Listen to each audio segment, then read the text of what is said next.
What's up, everybody? It's here right now, but if you're watching this later, what's up to you? Today is the first NFL Sunday with live legal betting here in Tennessee, great state of Tennessee. Tighten up. We're going to do a quick breakdown of a couple picks I have. So I'm going to run through those real quick so you guys can get in on the action, have some fun if you'd like. Quick caveats on my betting. I don't bet the Titans. They break my heart either way. It's not fun because you lose twice if you lose on the Titans. If they lose the bet, they lose the game. Just sucks. But here's my thoughts on the game. I really liked the under earlier this week when it was like as high as 50-something. 54, I think, was where it opened up. It's dropped to like 49 as of this morning. Not great. I still like it, though, because I think the way I see this game going is I think the Titans, this is kind of a get-right game for the defense.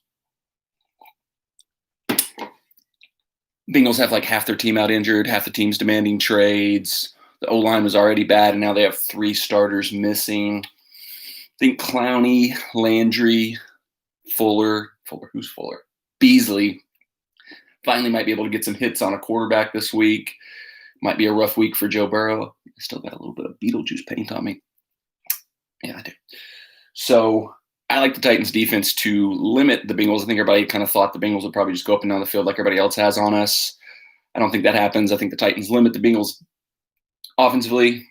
I think it's very windy in Cincinnati from what the weather report suggests. So that might also slow the Titans offense down. Might be more of a Derrick Henry grinded out game. I'm looking at like a 31-10 type of scoreline. Titans win. So you can take the Titans minus 7.5. You can take the under. I think those are the plays, but I don't bet the Titans because it just doesn't usually work out good when I go with the Titans. So that's what I got there for those. But those aren't official plays for me. Not betting those. But you can and have fun with those. It's a good Sunday. We got legal sports betting starting. We got a Titans game. Huge Manchester United game versus Arsenal today. No idea what's going to happen there. Every time I think I've got a feel for what United's doing this season, things just go off the rails. Looked great midweek against RB Leipzig, but that could mean a letdown's coming now, so who knows? I never bet well on soccer, so I just don't bet soccer. You'd think I do good at soccer. That's like my number one sport, but that's by far my worst betting.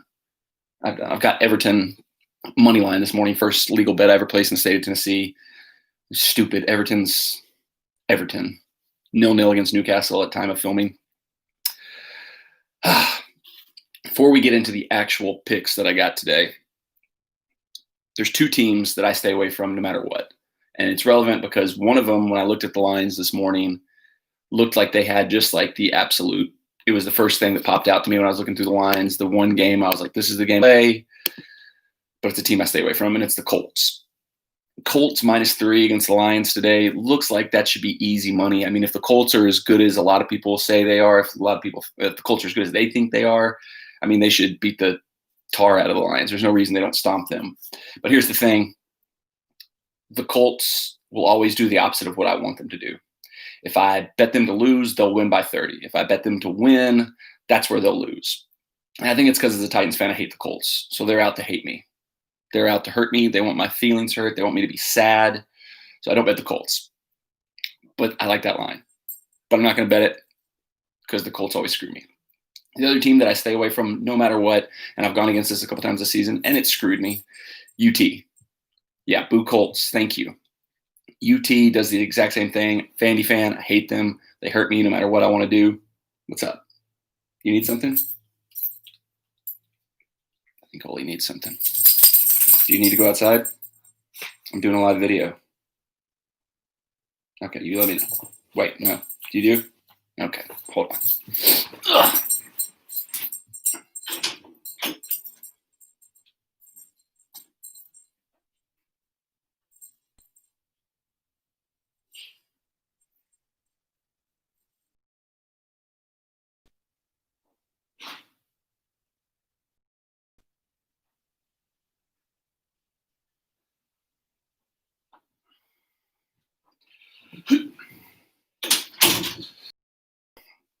UT, Colts, stay away. I hate them. They're the worst.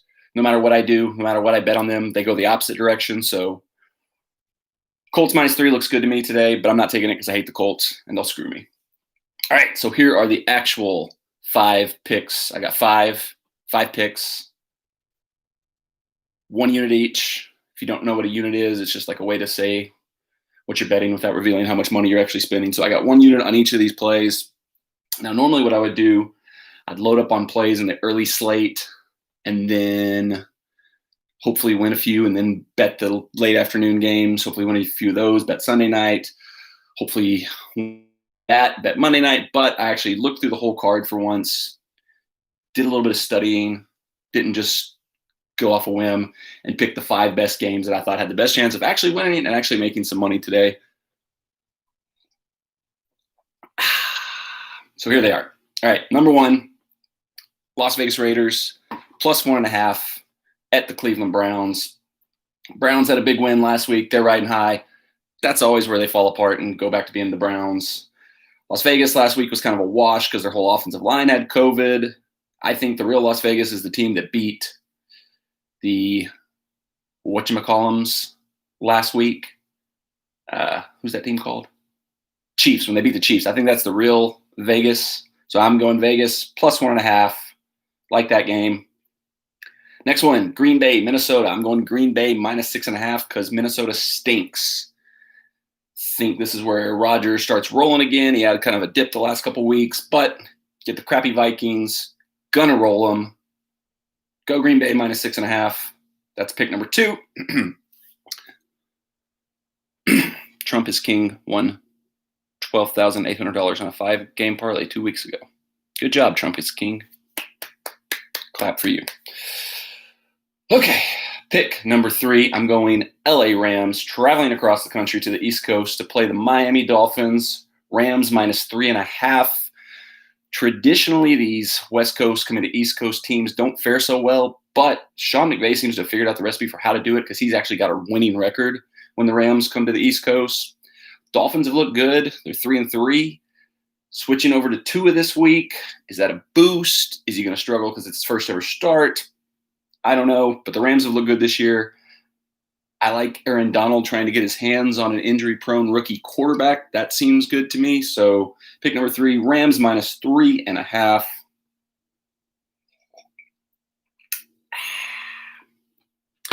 Pick number 4, San Francisco, Seattle. I'm going San Francisco +3.5. Seattle plays every game close. They either lose by 1 or win by 1. San Francisco seems to have got their mojo back a little bit after struggling, having a little bit of a Super Bowl hangover.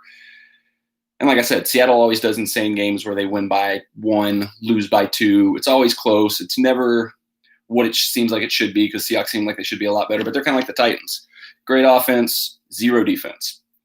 I like San Fran to keep this close and maybe win outright. Maybe put a little bit on the money line on that one too because I think Kyle Shanahan's finally cooking again. San Francisco +3.5.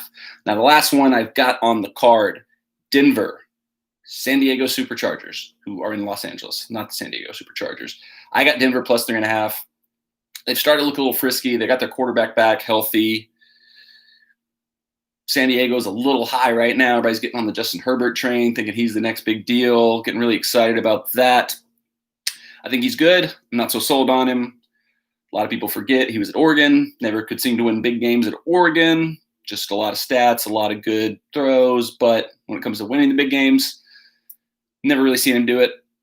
So this is where people are starting to look at them. People are starting to go, oh, San Diego, they might have something going there. Look at Justin Herbert. Is he going to beat Burrow for Rookie of the Year? No, Burrow's awesome. Joe Burrow's my guy. This is where they come back down to earth a little bit. I think Denver, pretty good defense despite having a lot of injuries on that side of the ball. I think they slow them down, keep them limited a little bit there, keep it close, +3.5. I like that. That's within a touchdown. I think that's easy for the Denver Broncos to pull off. 16-14, 17-14. 21-17, that one would be outside. Let's not hope for that one. Let's go 21-20. But I like Denver +3.5. I got a lot of 3.5s on this board. Okay. I also was kind of looking at New Orleans. This is not a pick, but I kind of liked New Orleans. But I moved away from it because It's outdoors. It's in Chicago. I think I heard this week that this is the first time all season the Saints are playing an outdoors game, which going to Chicago for the first outdoor game does not seem like a good idea to me. But I kind of like New Orleans because Chicago kind of stinks. Maybe. I don't know. Chicago's all over the place. Okay, let's go back through. Here we go. Reviewing the card. These are the 5 picks for week 1 of legal sports betting in Tennessee. Las Vegas Raiders plus 1.5. Green Bay Packers. Stuff in there too. Green Bay Packers minus 6.5 against the stinky Minnesota Vikings. LA Rams going down to Miami. South Beach having a party, beating the Dolphins minus 3.5. San Francisco Seattle. Game's going to be insane. Who knows what's going to happen, but it's going to be close. So San Francisco plus 3.5 to play there. Finally, Denver, San Diego, Justin Herbert, come back down to earth game. Denver keeps it close. Might win outright even, I think. Denver plus 3.5. As the famous George Plaster here in Tennessee would say, book it. Those are the plays. I'm playing on Action 24/7. Unfortunately, they don't have their iOS app ready yet, but you can play on the website. So check out Action 24/7 if you're looking for a sports book to go with. That's who I'm working with right now. I think that's it. This was fun. A little coffee in the morning, do some picks. Might do this as a weekly thing. If I do good enough on this weekend, might even come back Saturday with some college picks next week. I don't care. I don't have much to do. I actually do have stuff to do. I've got to go referee a not high school, youth soccer game, which sucks. It's like at 11 o'clock, smack in the middle of the Titans game, smack in the middle of the United game. Worst possible timing. I'm going to be watching those on delay later today. So don't at me with any spoilers from those games. Maybe I think I need a name for this video, weekly video. Coffee and Cap'n. Pumpkin spice picks. I'll start drinking pumpkin spice lattes and making picks.